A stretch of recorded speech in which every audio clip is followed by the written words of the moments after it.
Today we're going to talk about the art elements. Art elements are special ingredients that we use to create art. They also help us to talk about art too.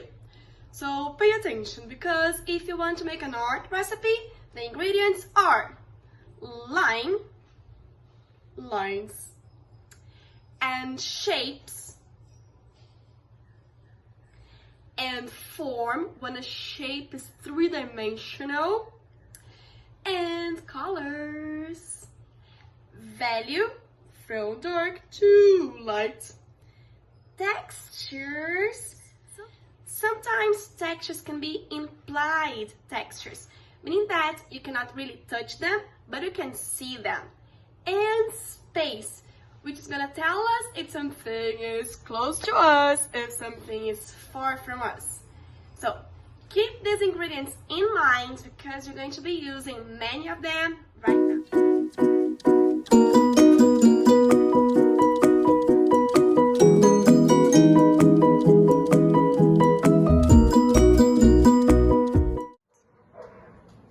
We are doing this exercise based on Kandinsky's artwork.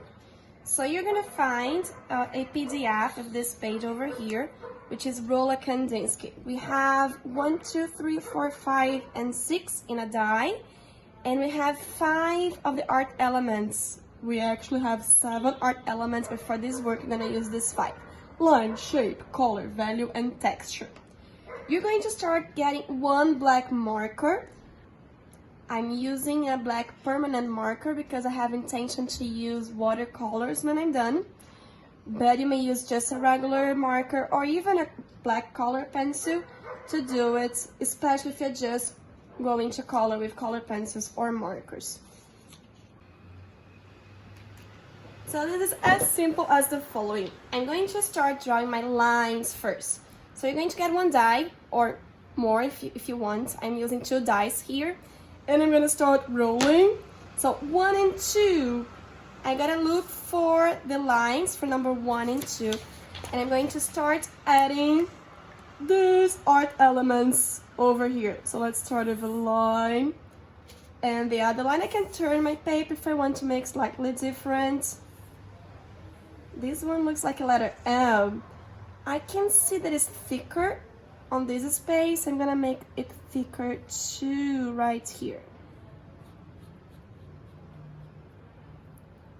And there you go. Now I want to roll shapes. I want 2 shapes. So let's see. 4 and 2. Shape number 4. Shape is when you have a line, but it's closed. So shapes 4 and 2.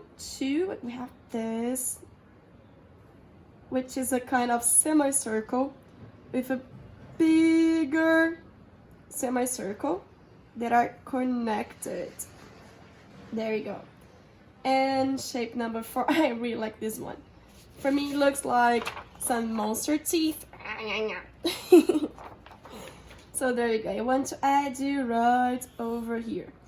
And I want to make a big, a middle, and a small. Now I'm gonna skip color. I'm gonna leave color and value. And I'm gonna do texture. So let's see what textures I'm adding. Texture number 1, the grid. So let me do the grid here.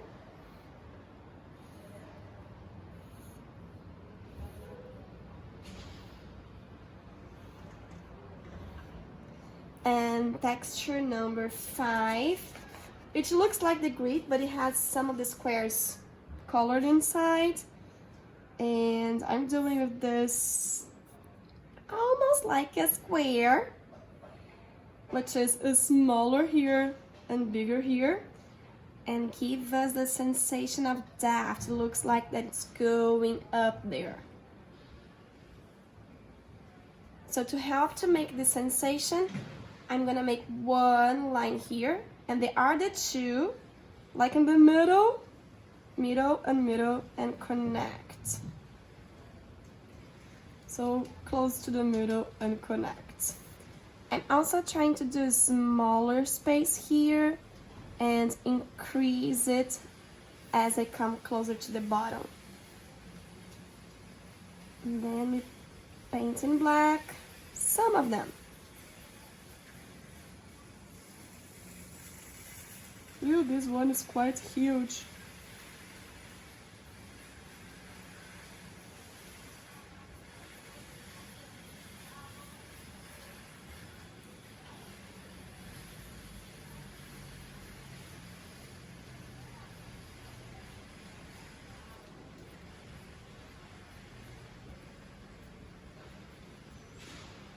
Okay, I already have at least 2 from each, not including shape, not including colors and value yet. But you see that my paper is empty and sad with just a few things around, meaning that I want to put more. So let's go. I can also overlap them. Take a look here. The texture is actually a combination of lines. So if I put straight lines here, I can make this texture. And of shapes. Let's see. Now, if you start overlapping, putting one drawing, crossing the other, one on top of the other. And let's go.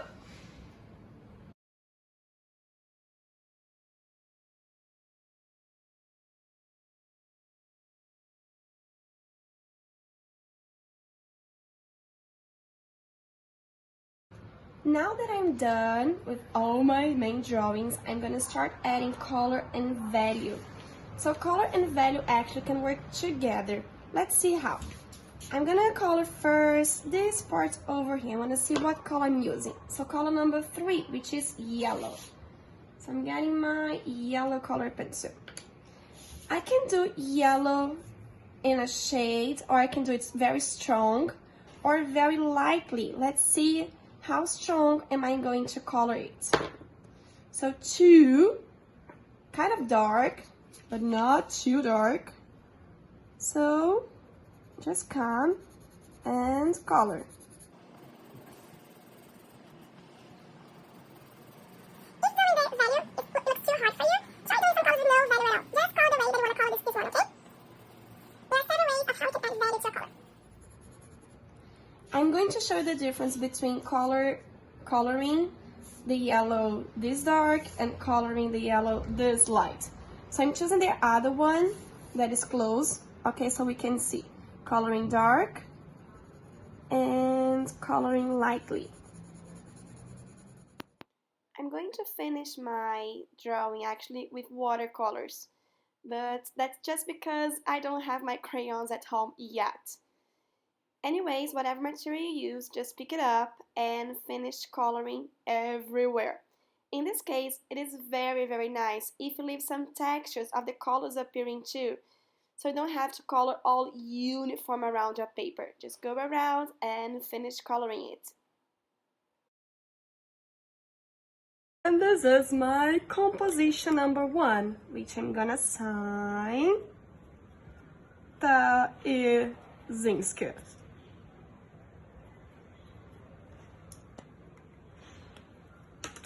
Ta-da!